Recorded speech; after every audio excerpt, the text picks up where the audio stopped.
또 이렇게 믿음을 가지고 주의 전에 나와 예배드리는 우리 사랑하는 성도들에게, 그리고 또 피치 못해서 나오지는 못하지만 영상으로 예배에 참여하는 우리 매일교회 성도들에게 하나님의 은혜와 평강이 함께 하시기를 간절히 축원합니다. 아멘. 옆 사람과 인사는 제대로 못하지만 그냥 서로 잠깐 눈으로 인사하시고 고개로 목례로 잠깐 인사하겠습니다. 사랑합니다. 존경합니다. 네, 하겠습니다.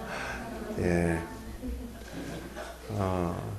이렇게 갑자기 코로나19가 다시 또 확진이 되어서 양천구의 어떤 큰 교회는 교역자 한 분이 또 코로나19 확진이 되어가지고 교회가 2주간 폐쇄가 되는 상황이 놓여 있고, 저희도 좀 좋은 환경에 좀 이제 생활 방역이 잘 된다고 해가지고 어르신들 힐링 교실을 한 2주간 계속 했는데, 어제 아무래도 안 되겠어 어제 광고를 하고는 다시 원점으로 돌려서 상황이 좋아질 때까지는 그냥 전에 같이 그냥 배식으로 나눠드리고 모이지 않기로 했습니다. 왜냐하면 잠깐 어제 하는 동안에 보니까 이게 누구야, 저 구청에 이게 어르신들 인터넷 교육시키는 분이 잠깐 왔다가 놀래가지고 목사님 위험스럽습니다. 그래서 그렇구나. 그래서 제가 광고하고 다음 주는 또 이제 코로나가 종식이 될 때까지는 안전하게 위험스럽게 하면 안 되겠다 싶어서 그렇습니다. 요즘 같은 경우는 교회 출석을 했냐 안 했냐보다 정말 하나님을 사랑하고 하나님의 얼굴을 구하고 이루는 것이 각자 개인에게 달려 있습니다. 그래서 나와서 예배드리면 더 좋죠.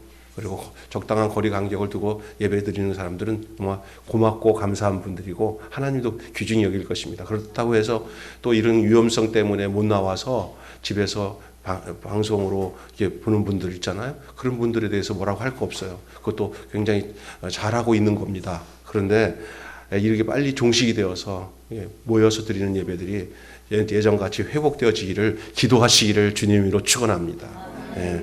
우리 이명숙 권사님을 위해서 계속 기도를 했지만 권사님이 그래도 가능하게 회복이 될 수 있는 그런 초기 증세라 이제 권사님이 애쓰고 좀 노력하면 거의 회복될 수 있어서 너무 다행입니다.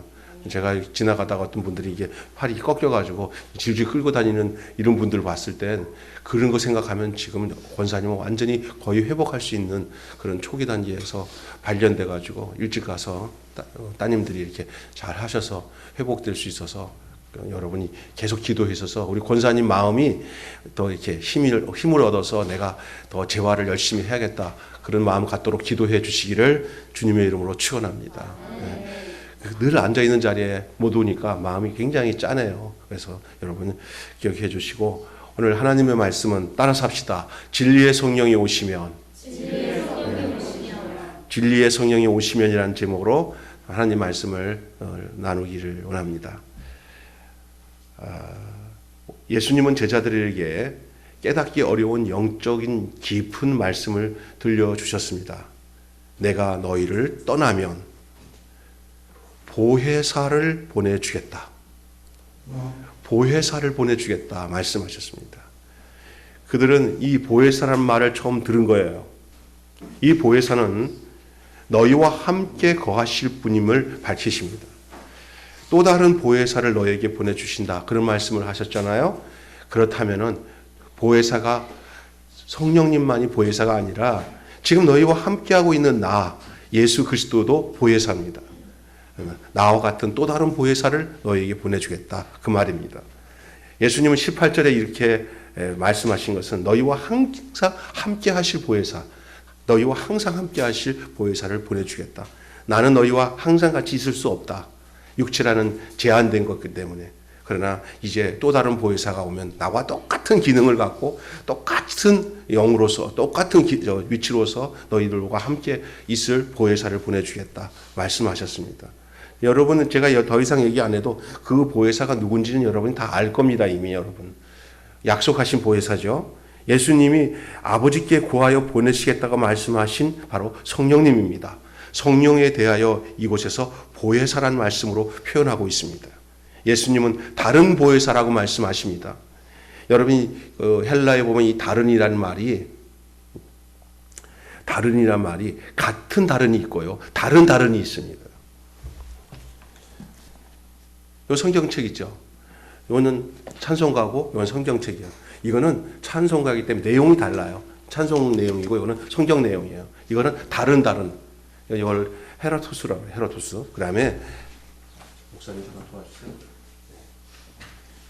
이거는 서 목사님 성경책이고 이건 제 성경책이에요. 이거는 같은 다른이에요. 이 내용이 똑같아요. 그러나 이거는 이거고 이거예요. 다른. 같은 다른. 이건 알로스라고 그래요.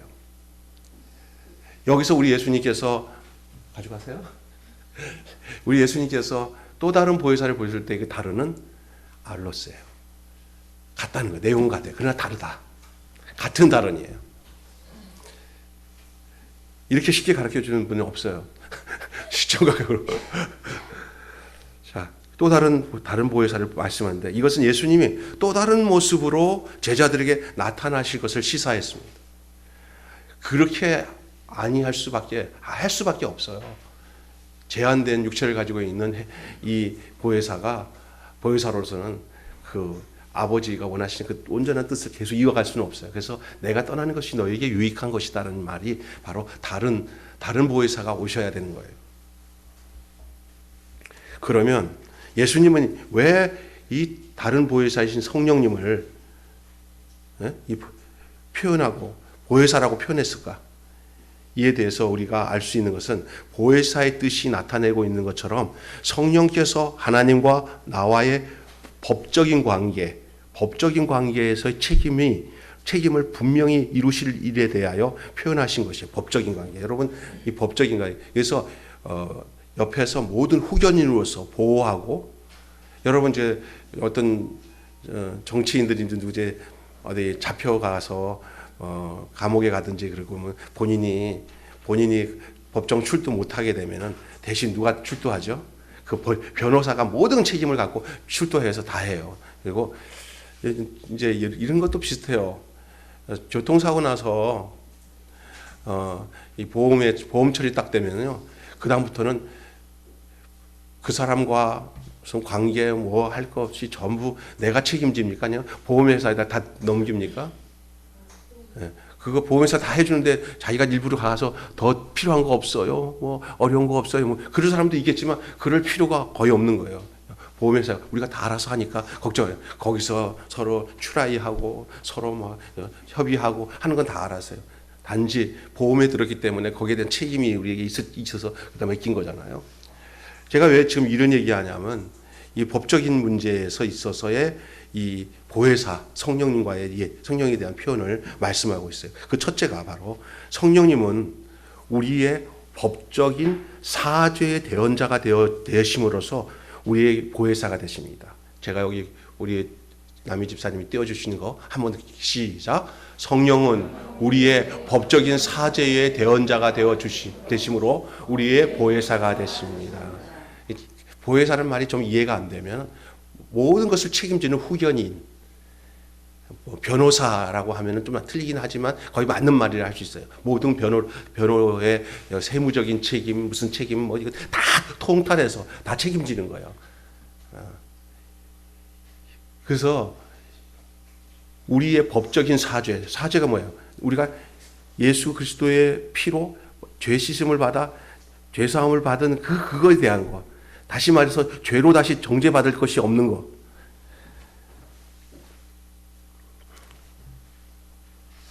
우리는 그리스도 안에서의 생활 가운데서도 죄를 범하지 않을 수가 없어요. 여러분이 그리스도인 중에서 예수 믿고 난 뒤에 죄 안 진 사람 있어요? 난 예수 딱 믿고 난 예수님 믿었어. 그다음부터 나 죄 한 번도 안 졌어. 난 예수를 믿었기 때문에 그다음부터 죄 한 번도 안 졌어. 손 들어 보세요. 없죠? 저도 계속 죄져요. 앞으로도 죄질 수 있는 것이 우리의 육체를 살고 있는 우리의 모습이에요. 그런데 우리가 어떻게 죄 가운데서 구원받고 용서받고 천국 갈 수 있겠냐? 이런 말을 하면은 정확한 그거에 대한 대언을 해주시고 그거에 대한 법적인 그 처리를 해주실 분이 성령님이에요. 그 보혜사예요. 우리는 죄를 짓지 않으냐고 살 수 있는 인간이 아니에요. 그리스도인이지만 주님이 우리를 구원해 주셔서 하나님의 자녀지만 하나님의 자녀로서 이 땅에 살아간다고 하지만은 죄 안 짓고 살 수는 없는 것이 우리의 모습이에요. 머리로서, 마음으로서, 행동으로서 죄 질 수밖에 없습니다. 그러나 우리는 이미 예수 그리스도 안에서 사죄함을 받은 사람입니다. 법적으로 사죄를 받은 거예요.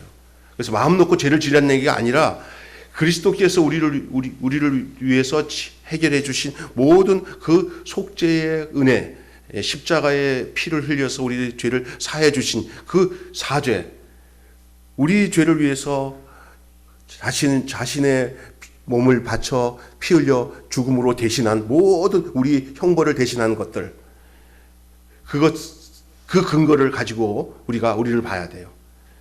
그러므로 우리가 범죄를 했을지라도 그 범죄한 사실에 대해서 우리가 가지고 있다 할지라도 보혜사 되신 성령께서 우리에게 오셔가지고 변호인으로서 우리를 변호해 주시는데 우리에게 결코 정죄함이 받지 않는 거예요. 로마서 8장 1절에 보면은 죄와 사망의 법에서 성령의 생명의 법이 우리를 해방하였어요.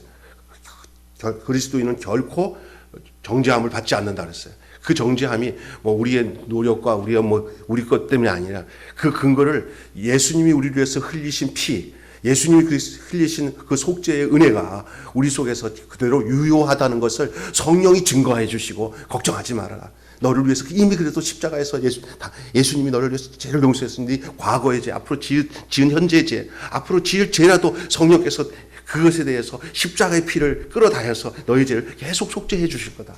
속죄해 줬다. 그것에 대해서 근거가 이 성령이 주시는, 이 보혜사가 주시는 그 법적인 효력이에요.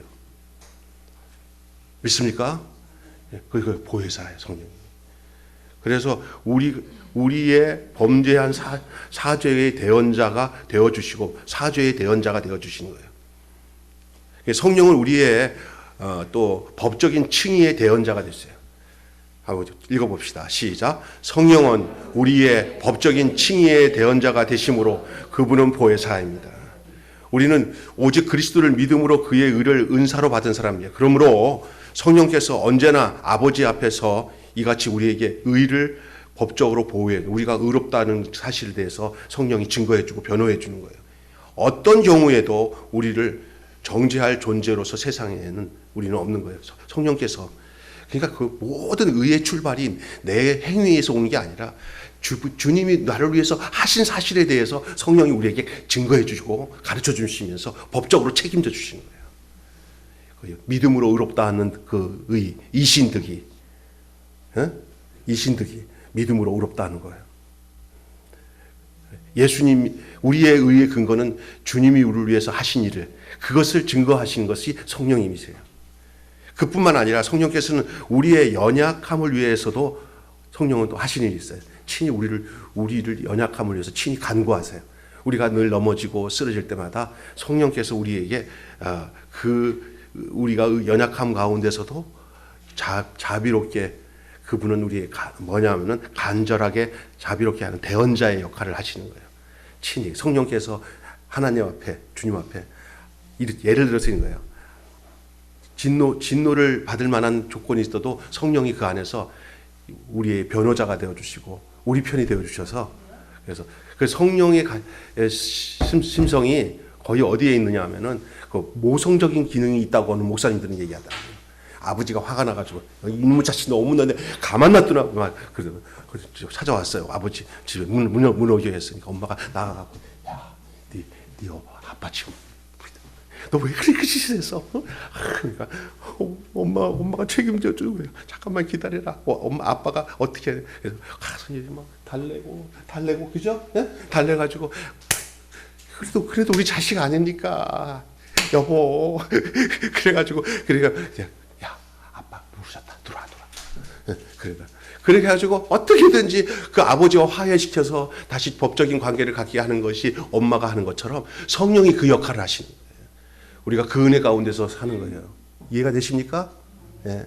안 그랬으면 주로상 났죠. 우리가 그 성령이 그 대언자의 역할을 하는데 우리의 연약함을 위하여 친히 간구하신다. 지금 우리가 살고 계신 시대에 여러분 이 성령에 대한 이해를 잘 하셔야 돼요. 예. 예수님께서 이 성령을 내가 떠난 다음에 성령을 보내신다. 또 다른 보혜사가 너에게 올 것이다. 하는데 그때 이 기록된 성경을 좀 읽었지만 그 일이 지금 우리 안에 이미 이루어진 거잖아요. 이 땅에 성령이 오셔서 그 성령님이 여러분 안에 계시잖아요.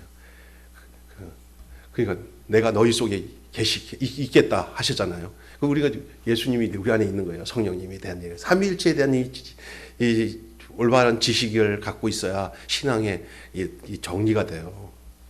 그 다음에 성령님은 진리의 영이시다고 그랬어요. 진리의 영. 주님은 이 보혜사에 대해서 좀 더 구체적으로 언급하십니다. 저는 진리의 영이라. 17절 한번 읽어볼까요? 17절. 저 집사님 띄워주세요. 17절. 오늘 17절. 16절 주만에 17절 시작. 그는 진리의 영이라. 세상은 능히 그를 받지 못하나 이니 그를 보지도 못하고 알지도 못함이라. 그러나 너희는 그를 아나니 그는 너희와 함께 거하시며 또 너희 속에 계심이라. 그가 누구죠? 여기서 그가 누구예요? 성령님이에요. 보혜사 성령님. 예수님이 지금 그 보혜사 성령님을 그라고 표현하고 있어요. 오늘 말씀에 그가 너희 속에 있을 것이다. 근데 그가 바로 누구냐? 그가 성령님이고 그의 역할이 곧 예수님과 동일하다는 거예요. 자, 보세요. 근데 여러분이 이거 잘 하시면 오늘 중요한 말씀이 정리가 되는데 뭐냐면 성부 하나님은 진리예요. 하나님은 진리라고 요한복음 17장 17절에 아버지는 진리이시니다. 하나님은 진리예요. 참이에요. 그럼 성자 하나님이 예수님은 어떤 분이냐? 그 진리긴 진리이신 하나님인데 어떤 하나님이냐면 성자 하나님은 그 진리가 이 세상에 오신 분으로서의 하나님이에요. 육신의 몸을 입고 오신 진리.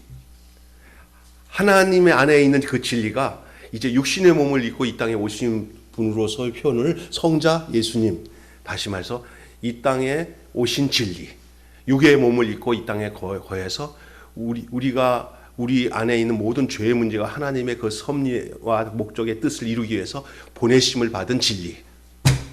이해가 돼서요? 도성인신, 성육신하신 진리, 육신의 몸을 입은 진리. 그것이 성자 예수님이에요. 그럼 다음 성령 하나님은 어떤 분이냐? 바로 이 하나님이 진리이시고 그 진리이신 하나님이 육신의 몸을 입고 오셔서 성자 예수님으로 이 땅에 오신 그 육신의 몸을 입고 오신 그 진리를 증거하는 영. 증거하는 영. 진리를 증거하는 영. 진리를 증거하는 영이면서도 그 영은 또 진리요. 그리고 그는 우리를 그 진리 가운데로 인도하시는 영이에요. 그래서 성령이 역사하지 않으면 하나님을 바로 알 수 없고 성령이 역사하지 않고서는 예수님을 바로 알 수 없어요.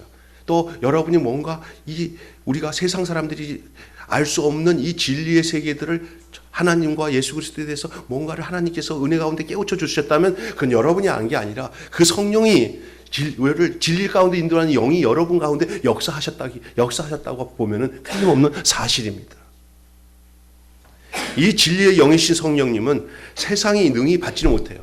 세상이라는 것은 우리와 다른, 다시 말해서 믿음 밖에 하나님에 대해서 모르는 세상 사람들은 이 성령이 몰라요. 성령은 세상이 능히 받지 못해요. 이 세상이 죄악된 세상은 이 성령에 대해서 관심도 없어요. 그냥. 세상의 특징이 뭐냐면 모든 살아가는 삶이 육이에요. 물질이에요. 자기 중심이에요. 그리고 자기 갖고 있는 이성이에요. 철학. 이것이 세상이에요. 그런 거 가지고는 이 영적 세계인 이 진리를 받아들일 수가 없어요. 이 영의 세계를 알 수가 없어요. 그래서 세상이 받지 못해요. 당연한 거죠. 또 보지도 못해요. 알지도 못해요. 그것이 고린도전서 2장 14절에 이런 말 하잖아요. 성령으로 말미암지 않고서는 누구든지 예수를 주라고 할 수 없느니라. 성령은 오직 하나님의 백성에게만 주어집니다. 자기 백성들에게는, 그러니까 하나님의 택하심이 여기 있어요. 하나님이 택한 사람들은 그 안에 성령이 임하게 돼 있어요. 성령이 임한 증거가 그가 하나님의 백성을 증거하는 거예요. 그리고 그 안에 들어온 성령으로 임한 사람들, 성령이 임한 그 백성은 하나님이 이젠 영원토록 함께 하시고 떠나지 않는다 그랬어요. 그 성령은 오직 하나님의 백성에게 주어지고 영원토록 함께 하시기 위해서 보내심을 받은 거예요. 그러니까 우리 예수님이 내 너를 떠나지도 않으리라, 내 너를 버리지도 않으리라, 그 히브리서에 말씀하신 것은 바로 성령님으로 우리를 붙잡아 주셔서 영원토록. 그래서 예수님이 승천하실 때도 이 마태복음에도 영원토록 너희와 함께하여 그렇게 하잖아. 너희는 가서 모든 객속으로 제자 삼아 아버지와 아들과 성령의 이름으로 세례를 주고 내가 분반 모든 것을 가르쳐 지키라. 내가 세상 끝날까지 너희와 함께하리라. 세상 끝날까지 함께할 수 있는 방법은 예수님이 육의 상태에서는 할 수 없는 거예요. 예수님이 또 다른 방법으로 오신 두 번째 방법이 바로 또 다른 보혜사이신 성령으로 오신 거예요. 그리고 우리를 각자에게 예수님이 함께 다 임하는 거죠. 제한된 예수님이 아니라 어느 곳에든지 더 구체적으로 이 성령이 오시고 난 뒤에는요, 제자들마저도 예수님에 대한 생각들이 다 달라져요. 정확하게 그 영이 예수님을 알게 만들어요. 성령이 하시는 특징이 예수님을 바로 알도록, 예수님을 바로 따르도록 하는 것이 성령께서 하시는 역사예요. 그 외에 어떤 다른 역사들을 성령의 역사라고 생각하면 잘못된 거예요.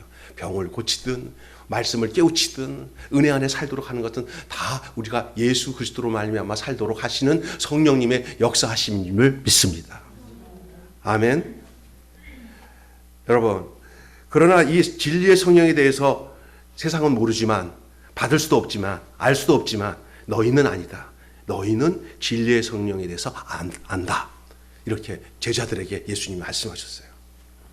이것은 지금 현재도 그런 경험을 하고 있겠지만 앞으로는 더 확실하게 내가 떠난 후에는 이 성령 안에서의 너희의 삶은 나를 더 구체적으로 알 것이다 라는 말씀이에요. 그 이유는 너희와 함께 거하시기 때문이다. 또 너희 속에 거하게 될 것이다.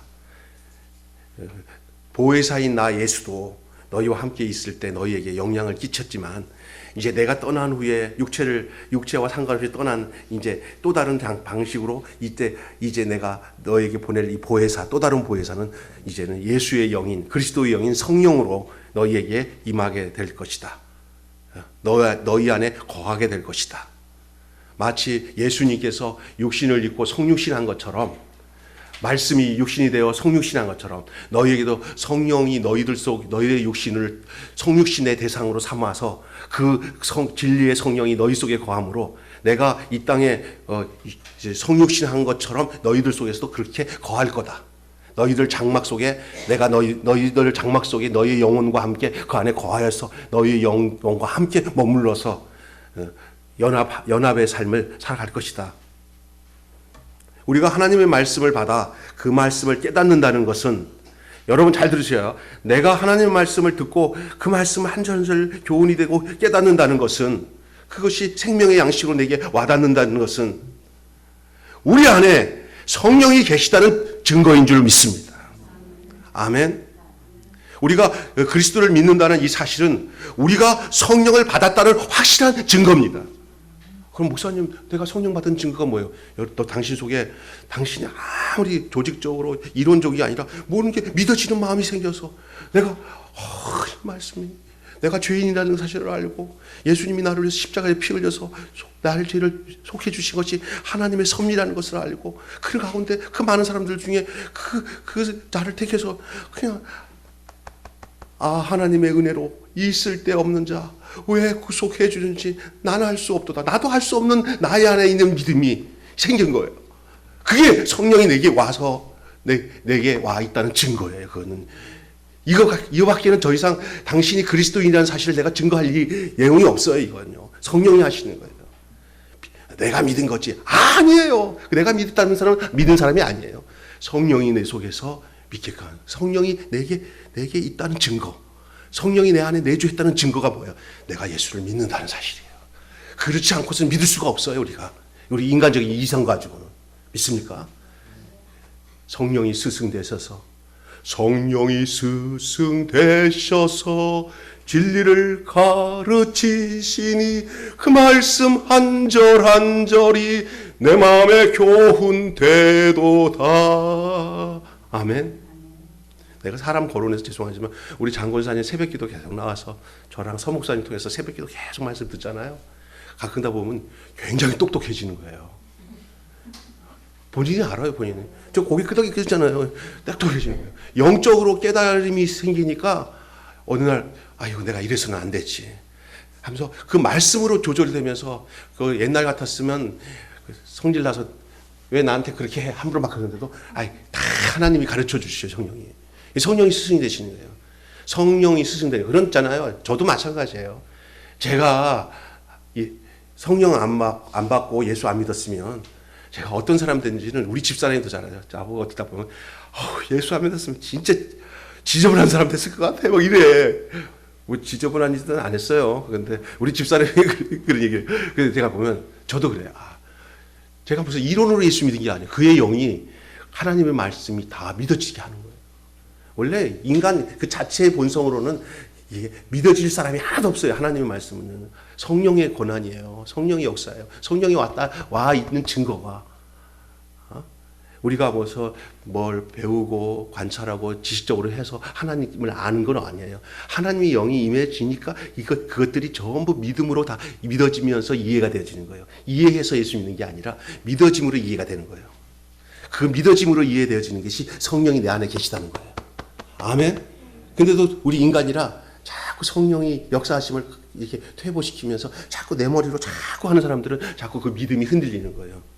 성령이 내게 역사하시는 대로 수용하고 받아들이는 그 증거를 가장 기준 삼고 그 안에서 눈이 영안이 열리고 영적인 귀가 열리면 그의 영혼이 정말 복된 영혼으로 하나님이 성숙시켜요. 인격적으로도. 여러분 우리가 성령 받았던 확실한 증거는 우리가 하나님 말씀을 깨닫고 있다는 사실이에요. 아멘. 네. 예수님은 이 성령이 우리와 함께 계시는데 어떻게 하냐? 영원히 함께 하신다고 했어요. 어느 기간 동안 있는 게 아니라 영원히. 여러분이 변하지 않는 한 하나님은 여러분에 해서 변하지 않습니다. 그러나 이 말도 틀려요. 여러분이 변해도 한 번 택한 여러분에 대해서 하나님은 절대 하나님이 시작한 일이라면 하나님은 여러분을 버리지 않습니다. 아멘.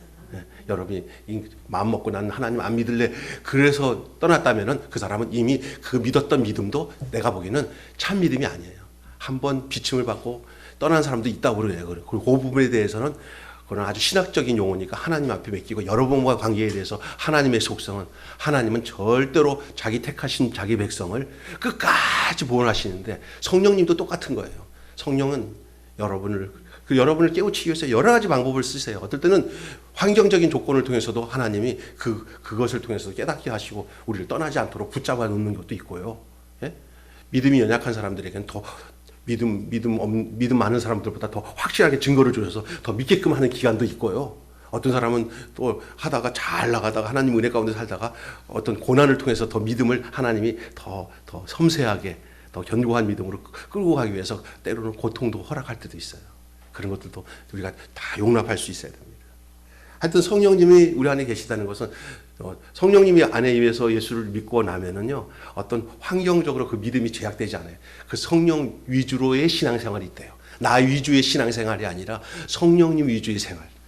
그래서 성령님을 환영하고 인정하고 인격으로 여기고 그리고 그 성령님이 역사하시는 대로 하는데 그 성령님이 특별히 역사는 뭐냐면 성령님은 예수님을 증거해요. 내 삶의 인격과 예수님과 인격이 자꾸만 교차하도록 만나도록 하시는 게 성령의 역사고요. 더 구체적으로 얘기한다면 성령은 기도하게 해요. 우리를.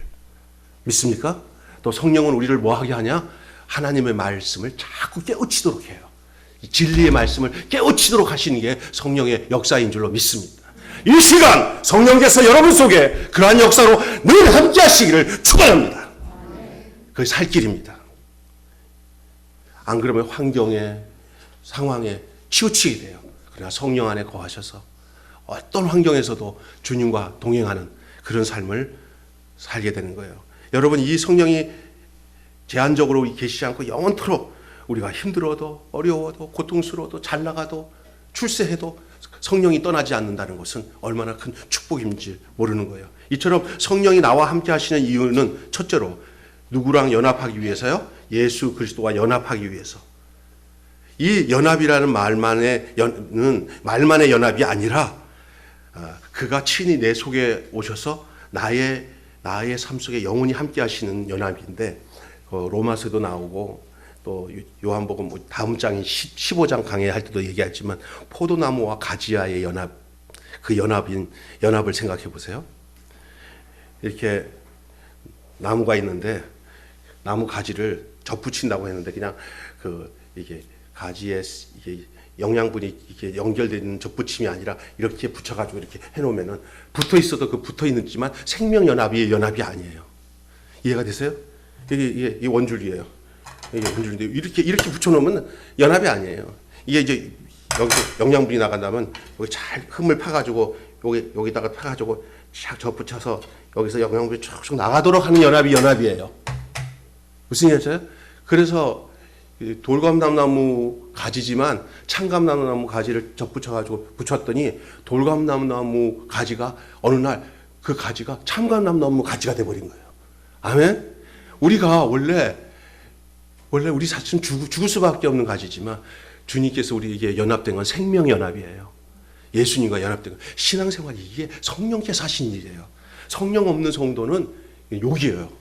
그래서 미국에서는 욕 중에 가장 큰 욕이 성령 떠난 성도는 욕이래요. 성령 없는 목사. 가짜라는 거예요. 성령으로 말미암지 않고서 진짜가 될 수 없어요. 진리 안에 거할 수가 없어요. 여러분, 우리 매일교회 성도들은 성령 충만한 성령의 사람, 다시 말해서 성령으로 이끌려서 진리를 알고 진리를 깨우쳐서 예수 그리스도와 연합되고 생명 연합으로 진짜로 살아가는, 내 속에서 하나님의 그 생명이 우리 안에 절절절 흘러들어서 우리의 삶 속에서 사랑의 열매, 의로운 열매, 이런 성령의 열매가 그 예수의 향기가 나타나는 그런 열매가 여러분 주렁주렁 맺힌 진짜 그리스도인이 되시기를 주님으로 축원합니다. 그냥 머리 위에서 교회 몇 년 다녀서 집사 되고 권사대 장로 되고 교회 다니고 나 종교 중에 하나지 뭐 이렇게 다니는 게 아니라 진짜 예수의 사람이 돼야지. 교인이 되는 게 아니라 그리스도의 사람이 돼야 돼요. 아멘. 하나님의 자녀가 돼야 돼요. 완전한 자녀. 생명연합이에요. 뭐 자꾸만 뭐 지식적으로 가지 마세요. 지식은 생명을 얻기 위한 필요 욕구지. 그것으로 가다가 생명을 잃어버려서 메마른 사람 되면 안 돼요.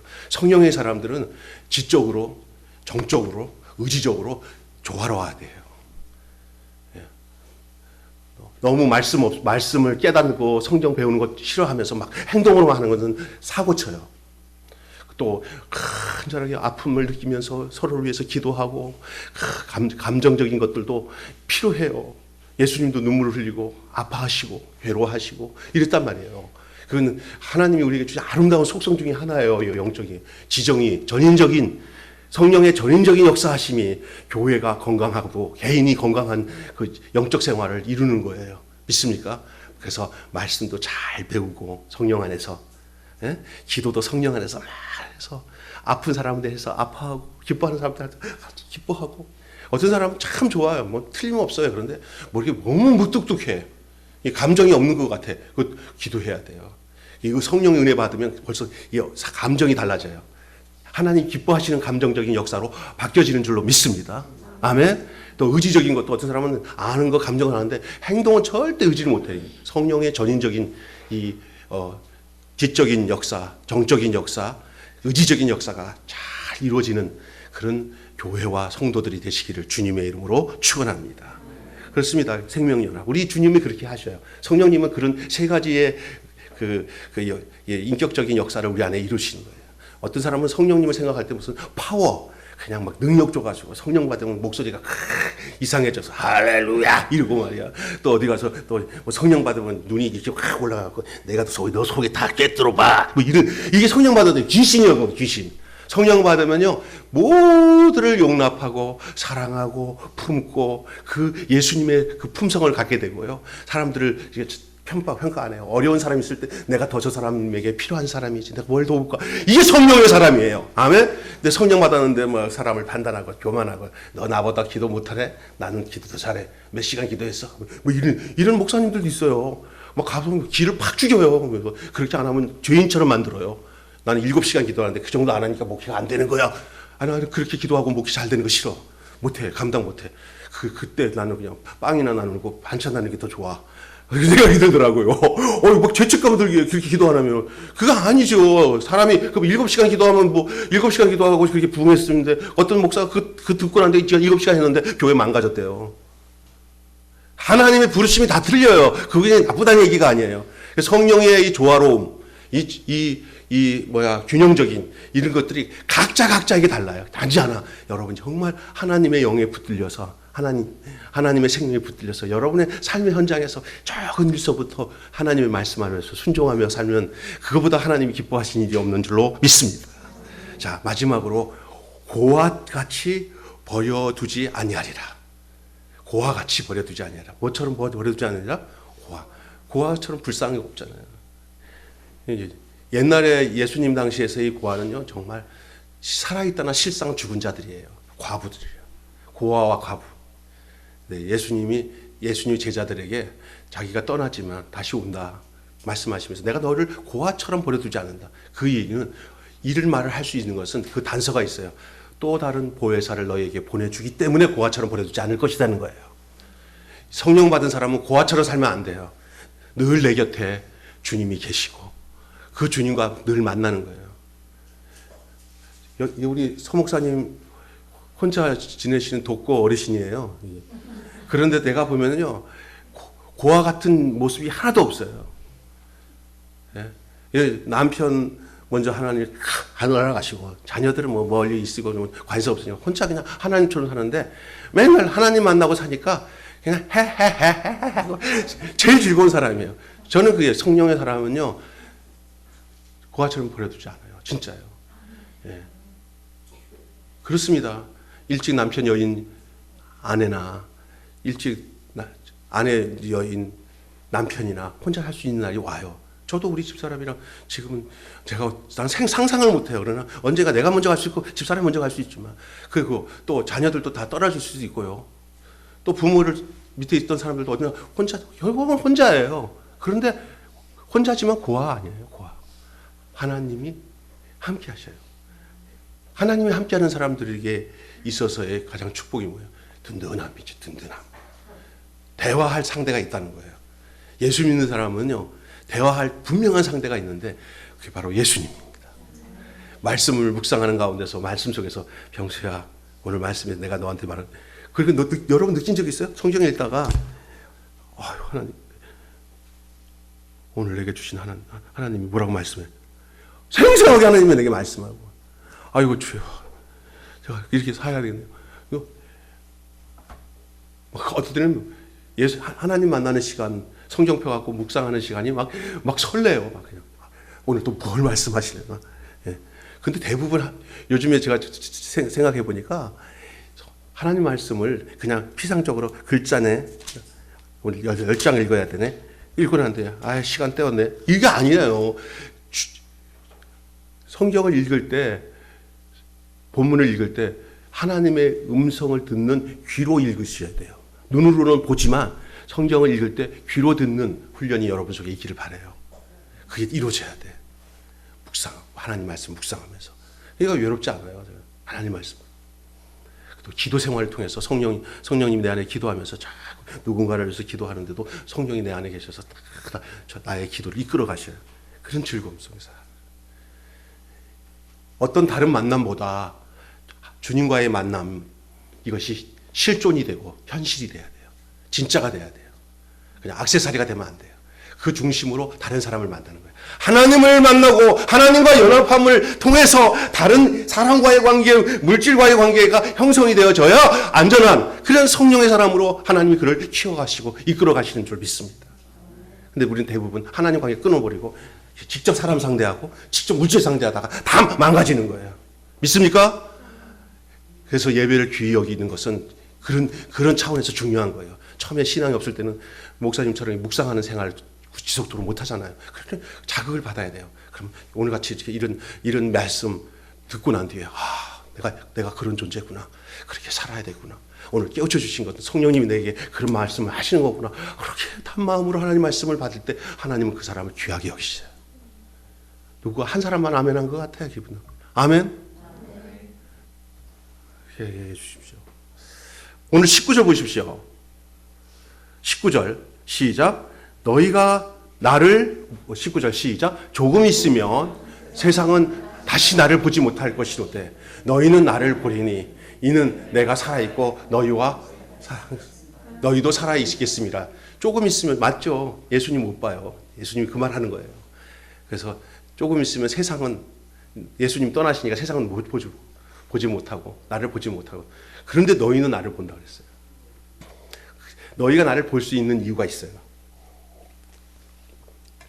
오늘 보혜사 성령 다른 보혜사를 내게 너희가 보낸다 그랬어요. 그리고 그 보혜사는 볼 수 있는 분으로 존재하는 게 아니라 여러분 안에 있는 거가 가까워요. 밖에서 이렇게 가까이서 보는 게 더 가까워요. 안에 있는 게 가까워요. 믿습니까? 보던 예수님이 안에 계신 예수님으로 들어오신다는 거예요. 이렇게 쉽게 얘기하는 거예요. 그래서 너희들은 살아있을 거다.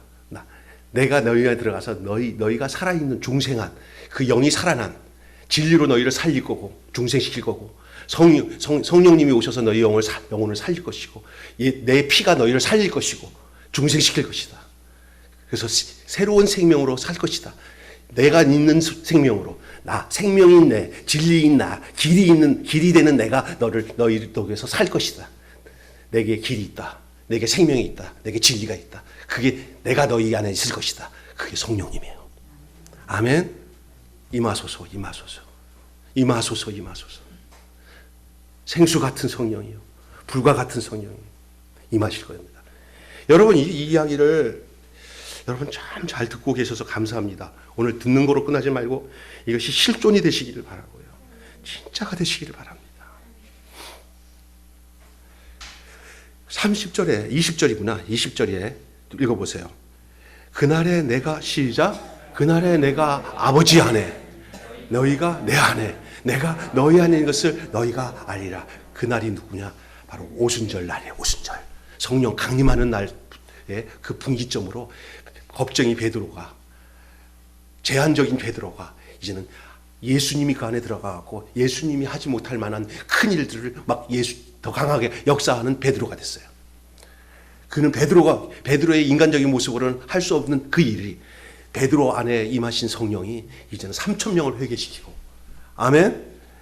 그리고 이제는 겁쟁이 베드로가 이제는 담대하게 내가 너희 말을 듣는 것이 옳으냐, 하나님께 순종하는 게 옳으냐, 너희 말을 듣는 것이 옳으냐, 너희가 판단하라. 나는 보고 들은 것을 말할 수 없느니라 하고 더 강력하게 복음을 전해서 목숨을 내놓고 주의 복음을 증거하는 진정한 예수님의 사람, 복음의 사람으로 바뀌어지는 거예요. 사람이 성령 받아야 진짜 백이 성도가 돼요. 교회에서 성령 임하지 않으면 제한적인 성령의 아무도 감화와 감동 받는 게 아니라 충만한 성령의 은혜를 받아야 선교사가 되고 순교자로서의 삶을 살아갈 수가 있는 거예요. 우리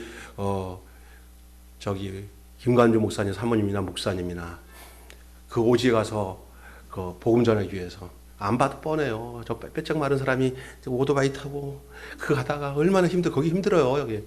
그런데 이번에 그 귀중한 특권을 우리에게 조금이라도 협조할 수 있도록 그래도 목사님 축복받으려고 이걸 요청하는 겁니다. 그렇게 나를 받아들였어. 우리 성도들이 다 나와 같은 마음이 되었으면 좋겠다. 그런데 운영위에다가 딱 올렸더니 전부 100% 그냥 우리가 비록 지금 코로나지만 별로 어렵지 않으니까 난 더 하자고 그럴까 봐 걱정했는데 그런데 딱 그렇게 해줘서 그래서 얼마나 감사한지 몰라요. 근데 그 오지에 누가 가려고 그래요? 요즘에 그냥 편하게 살지. 성령 받지 않고서는 절대로 복음 전할 수 없어요. 성령으로 가야 돼요. 안 그러면 참 비참한 거예요. 성령 안 받고 신앙생활 하는 사람들은요, 결국은 있잖아요. 하나님이 영업 없이 하는 사람들은 결국은 육신의 욕구를 쫓아서 결론을 내요. 절대. 성령 받은 사람은 끝까지 하나님 원하시는 길로 가요. 믿습니까? 여러분, 성령이 여러분을 떠나지 않은 증거가 여러분이 끝까지 하나님께 가는 증거로 나타나시기를 주님의 이름으로 축원합니다. 내 목숨 끝날 때까지 내가 주님께로 가는 것은 주의 영에 이끌려 사는 여러분 되시길 바랍니다. 아이들을 키우는 것도, 직장 생활하는 것도, 심지어 밥을 먹는 것도, 걸어가는 모든 일, 모든 것들이 다 주의 영에 이끌려, 주의 손에 이끌려서 살아가는 여러분 되시길 주님을 축원합니다. 어떨 때는 직장을 위한 성령님, 내 일터를 위한 저 성령님 되면 안 돼요. 성령님에 이끌려서 그곳에서 그 하나님이 원하시는 그 뜻을 이끌어가는, 가정을 주신 것, 성령의 손에 이끌려서 하나님이 원하신 뜻을 가정에서 이루기 위해서 하나님이 그 터전을 준 거지. 그게 목적이 되면 안 돼요. 가정이 목적이 되면 안 되고요. 어떤 제한적인 어떤 공동체가 목적이면 아니에요. 성령에 이끌리는 하나님의 뜻이 목적이 되어서 그것이 그곳으로 같이 이끌려 가도록 이끄는 그 능력이 우리에게 주의 성령이 오신 목적이에요. 그리고 그렇게 살 때 하나님의 놀라운 역사하심, 생명의 역사가 여러분과 저를 통해서 나타날 줄로 믿습니다. 그날에, 오순절에 성령이 임하는 그날에 그것이 이루어질 것이라고 말씀하고 있습니다. 내가 너희 안에 있다고 하는 그것은 성령의 임재를 말하는 거예요. 여러분은 이미 예수님은 우리를 위해서 십자가에서 죽으시고 부활하시고 승천하신 후에 예수님이 말씀하신 성령이 임하셨기 때문에 우리가 이렇게 교회가 세워지고, 여러분이 교회의 지체로서, 일원으로서, 생명 연합체로, 유기체로 이렇게 모여서 우리가 한 마음으로, 한 고통을 한 마음으로 살아가잖아요. 우리 그 권사님 갑자기 그렇게 됐다니까 그냥 교회 모든 우리 교역자를 비롯해서 성도들이 그냥 바짝 애절하게 기도하면서 이게 생명연합이에요. 믿습니까? 우리 다른 성도들이 또 그렇게 돼도 다 똑같아요. 우리는요. 아플 때 함께 아파하며, 힘들 때 함께 중보하며 기도하며, 그래서 함께 이루는 거예요. 우리 용상 집사님 그때 또 아플 때 우리가 얼마나 그냥 간절하게 기도했습니까? 그게 그리스도의 아름다운 공동체예요. 이런 것들이 없이 그냥 자기만 왔다 갔다 하면서 그냥 자기 필요를 욕구를 하는 게 아니잖아요. 저의 아픔이 나의 아픔이요, 저의 고통이 나의 고통이요, 저의 기쁨이 나의 기쁨이요, 함께 느끼는 그 역사 속에 성령께서 주신 교회 공동체의 그 존재 목적이 있는 줄로 믿습니다. 아멘. 여러분, 오늘 우리가 어떤 존재에서 살아가죠? 오늘 살아가는 이 시점이 언제예요? 예수님 당시에 제자들에게 말하던 그 시대에서 이제는 성령이 또 다른 보혜사가 이 땅에 이미 왔고, 그것을 통해서 교회가 세워지어서 지금 진행되고 있는 이 시점에 우리가 와 있는 겁니다. 지금은 성령의 사역을 거절하고 성령의 사역에 대해서 딱 하고 관념적으로 신앙생활하는 사람들은 다 죽습니다. 모든 하나님의 말씀을 깨우친 것도 성령께서 그의 인품을 변화시키고 성품을 변화시키는 모든 능력도 내 의지와 노력에 있는 게 아니라 성령의 역사하심 속에서 내가 회개하고 내가 새로워져서 늘 겸비한 마음으로 주의 뜻을 쫓도록 역사하시는 그 성령의 인도하심 속에서 이루어지는 거예요. 우리 매일 교회가 성령이 강하게 역사하는, 주의 영이 강하게 계셔서 모두가 그리스도의 인격을 온전히 닮아가는 생명연합이 있는 그런 매일 교회 되시기를 주님을 축원하고, 여러분의 가정 속에, 여러분 개인 속에도 그렇게 이루어지기를 주님의 이름으로 축원합니다. 아멘. 기도하고 마치겠습니다. 하나님 아버지, 진리의 성령이 오시면이라는 말씀으로 함께 은혜를 나누게 해 주시니 감사합니다. 그렇습니다. 우리가 주님을 믿는 것, 주님과 연합되어 사는 것, 주님이 직접 말씀하신 성령님이, 보혜사의 성령님이 오셔서 우리 가운데 거하시고, 그 성령이 거하신 그 영혼들마다 함께 모여 그리스도의 몸을 이루어 성령의 이끄심을 따라서 저희들이 주님의 몸된 교회의 이제 지체로서, 한 몸으로서 저희들이 이 땅에 존재하고 예수님이 하셨던 그 사역을 계승을 받아 지금도 교회를 통해서 정말 가르치고 전파하고, 그리고 치유하고 봉사하고, 그리고 긍휼을 베풀며 예수님이 살았던 그 흔적, 그 발자취를 따라 살도록 우리를 예수님의 몸으로 세워주신 줄 믿습니다. 그것이 성령께서 이루신 교회의 모습이고, 성령이 충만할 때 바로 예수님이 하셨던 그 일들을 우리가 이어가는 것을 믿습니다. 이 사랑하는 몸된 교회에 세상적인 방법이나 이론이나 이런 걸 다 타파하고 성령에 순종하고 성령에 이끌려서 진리를 배우고 깨우치고 그 뜻으로 쫓아 행하는 그런 복된 역사가 우리 매일교회와 그 가정들 위해 있게 해 주시옵소서. 우리 주 예수 그리스도 이름으로 기도하옵나이다.